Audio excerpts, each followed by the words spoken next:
नमस्कार दोस्तों, story audio book Mumbai channel में आपका स्वागत है। अगर आपको यह कहानी पसंद आती है तो चैनल को सब्सक्राइब करें। तो चलिए शुरू करते हैं।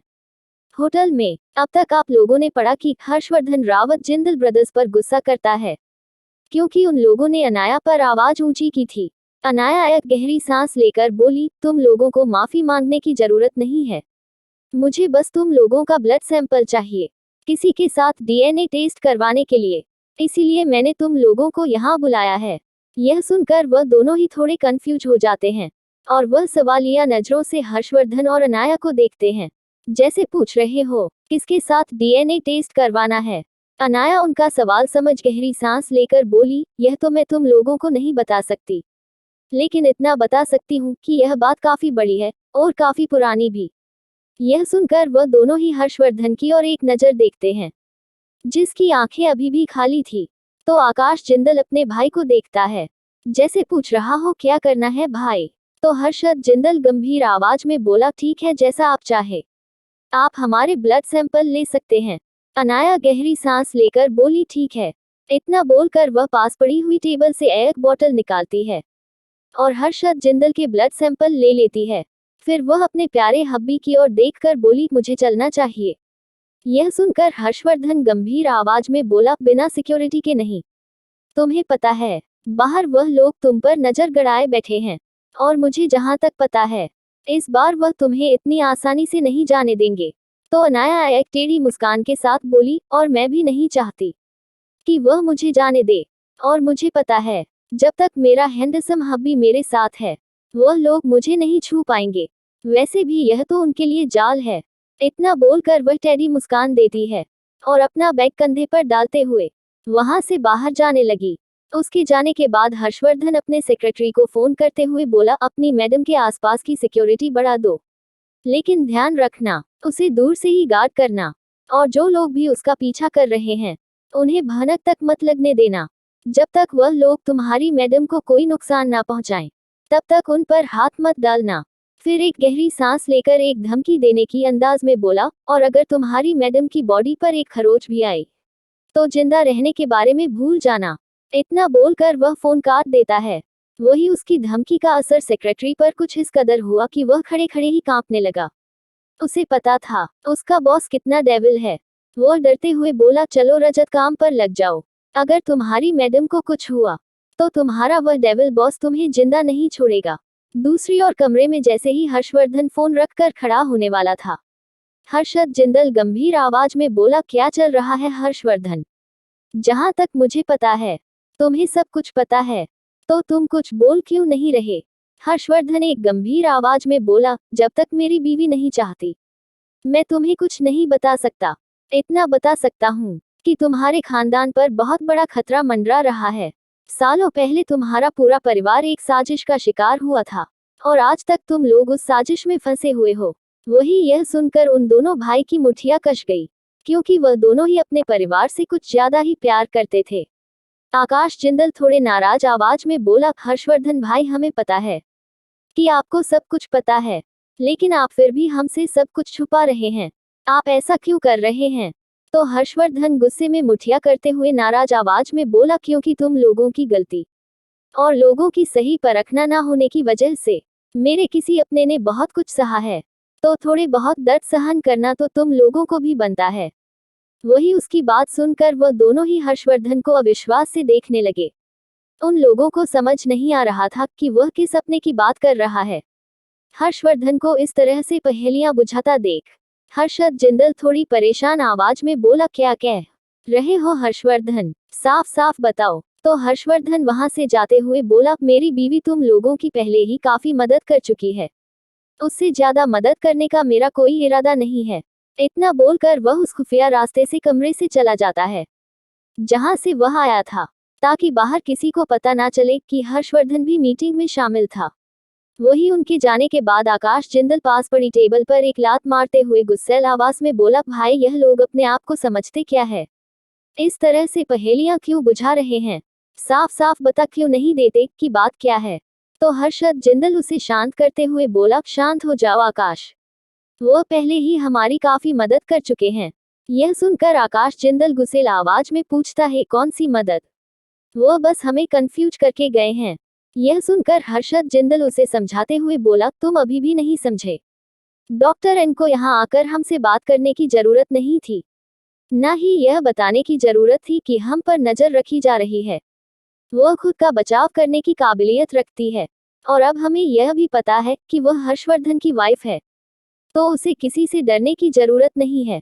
यह बात तो तुम भी जानती हो। आकाश जिंदल भी हाँ में सिर हिलाता है।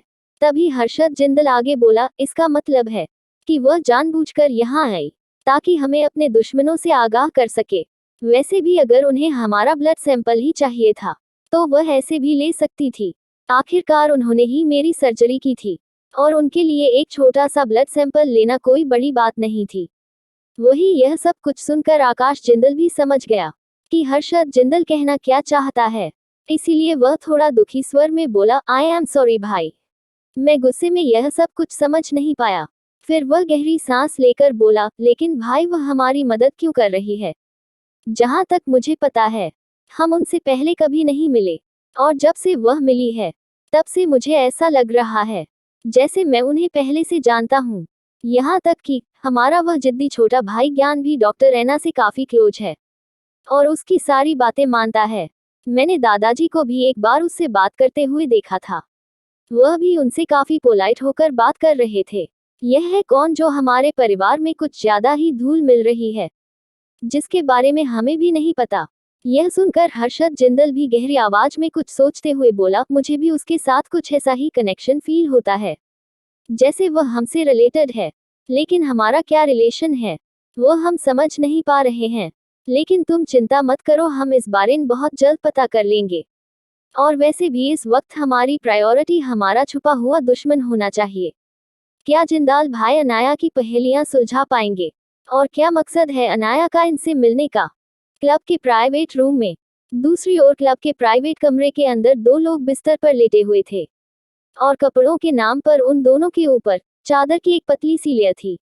उसके अलावा उन दोनों ने ही कुछ नहीं पहना था। वही एक गुंडे जैसे दिखने वाले लड़का, जिसकी हल्की सी तोंद निकली हुई थी, थोड़े बड़े हुए बाल, चेहरे पर एक बड़ा सा निशान, और ज्यादा ड्रग्स और सिगरेट पीने की वजह से पीले पड़े दांत, और 7 फुट का मस्कुलर शरीर। वो आदमी लेटा हुआ था, जिसके बाहों में एक नाजुक सी दिखने वाली लड़की मेकअप का ढेर लगाए हुए लेटी हुई थी। हालांकि इस वक्त उसका मेकअप पूरा बिखर चुका था, और उसकी शरीर पर जगह जगह पर काटने की और चूमने के निशान थे, जैसे कई सारे लोगों ने मिलकर उसके साथ जबरदस्ती की हो। वह इतनी थकी हुई और दर्द में थी कि वह अपने आप को हल्का सा हिला भी नहीं पा रही थी।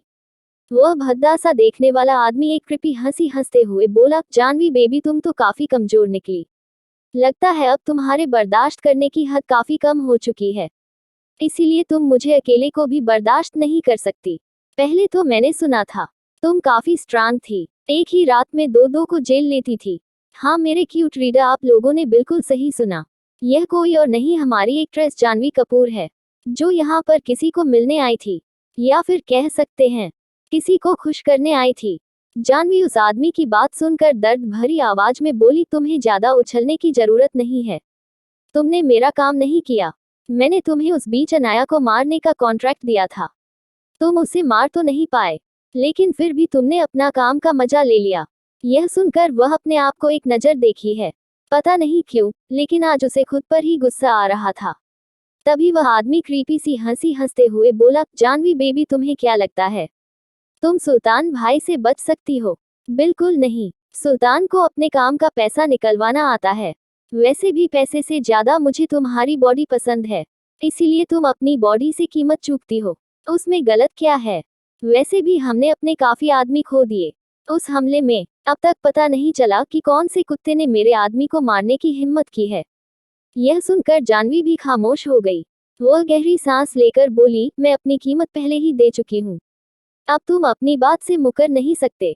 मुझे वह लड़की मरी हुई चाहिए, किसी भी कीमत पर। तुम चाहे तो उसे अपने पास कैद कर भी रख सकते हो। वैसे भी चेहरे का तो पता नहीं, लेकिन उसका शरीर काफी खूबसूरत है। दिखने में तो वह काफी अट्रैक्टिव नजर आती है। वही यह सब कुछ सुनकर सुल्तान के दिल में भी अनाया को पाने की चाहत जगने लगी। वही जानवी उसके चेहरे के वह भाव देखकर खुश होते हुए बोली, तुम चिंता मत करो अनाया, तुम्हारी जिंदगी जहन्नुम से भी ज्यादा बदतर होगी। मैं तुम्हें एक बाजारों औरत बनाकर छोड़ूंगी, तुम देखते जाओ। यह कहते हुए उसके चेहरे पर एक शैतानी भाव था। वही सुल्तान जो पहले से ही जानवी को देख रखा था। वह उसके ऊपर आते हुए क्रीपी हंसी हंसते हुए बोला, तुम चिंता मत करो जानवी बेबी, उसकी भी बारी आएगी, लेकिन पहले मैं ढंग से तुमसे तो अपना उधार चुकता कर लूं। इतना बोलकर वह अपनी जेब से जानवी के होठों पर काट लेता है। वही जानवी जो पहले से डर से कांप रही थी, सुल्तान की हरकत से डर गई, क्योंकि उसे पता था कि सुल्तान बिस्तर पर बिल्कुल किसी जानवर से कम नहीं था।